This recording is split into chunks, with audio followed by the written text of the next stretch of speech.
Assalomu alaykum. Mashhur o'z kanali endi Nurafshonda ham bog'cha opa bolalarni kaltakladi.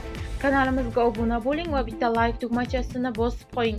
Ijtimoiy tarmoqlarda Toshkent viloyatida joylashgan maktabgacha ta'lim muassasalarining birida tarbiyachi tarbiyalanuvchi bolalarga nisbatan qo'pol munosabatda bo'lgani va ularni urgani aks etgan video tarqalib, jamoatchilik muhokamasiga sabab bo'ldi.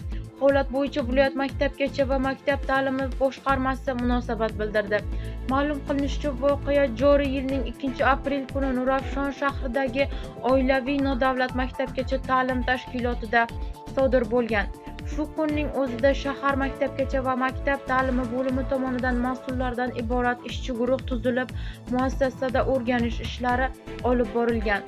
O'rganish natijalariga ko'ra shuni ma'lum qilamizki, muassasada sentyabr oyidan beri rasmiy faoliyat olib borayotgan tarbiyachi M.M. bolalar bilan olib borilayotgan mashg'ulot jarayonida ularga nisbatan juda qo'pol munosabat bo'lgan, deyiladi xabarda. Aniqlanishicha, holatni tashkilot rahbari mashg'ulotlar jarayoni tugagach, xonada o'rnatilgan video kuzatuv kameralarida ko'rgan va videoni xodimlar guruhiga tashlab muhokama qilgan. Tashkilot rahbari 3-aprel kuni tarbiyachi M.M. bilan tuzgan shartnomasini bekor qilib, uni ishdan chetlatgan.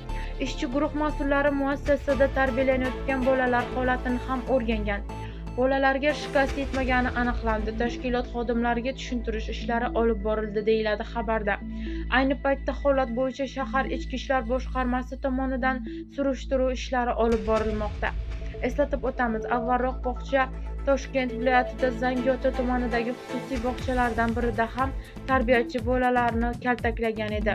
Holat yuzasidan Zangiota tuman maktabgacha va maktab ta'limi bo'limi tomonidan ishchi guruh tuzilib, noxush holat kuzatilgan. Oilaviy maktabgacha ta'lim muassasasida o'rganish ishlari olib borilgan.